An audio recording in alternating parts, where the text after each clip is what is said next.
Hello and welcome. In this video, we'll take a look at how to use the match function.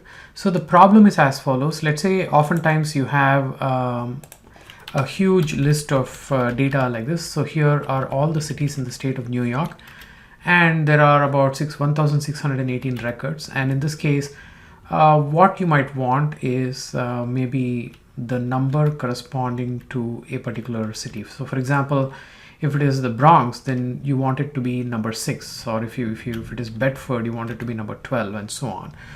So just to explain this a little better, I'm going to delete these numbers and I'm going to get started with my match function. So let's pick a number. Let's pick a city that we would like to retrieve. So let's call it Brewster. That's this city right here. And let's call another one as Buchanan. And how can we use the match function to obtain the corresponding row numbers of those particular cells, of those particular strings in this entire range? So one of the things I like to do when I have a range is to give it a name. So let's just select all of them and call them cities.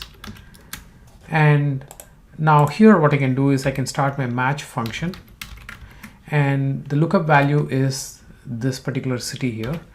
The lookup array is cities, and the match type is an exact match. So we'll take a look at fuzzy matches a bit later, but right now it's an exact match. So I'm going to put 0 over here. So that's the 0 here. And if you then look at the number, that will be number 14, and just to get a sense for what 14 means here, I'm just going to put numbers here, and so 14 refers to the row number of that particular string in the range. So it doesn't refer to the row number, the absolute row number, that would be 16, but it refers to 14 because there's a 14th row in this particular range. So now the nice thing is I can just drag this formula one step down to get the row number for the next city, Buchanan, as well, which is city number 16.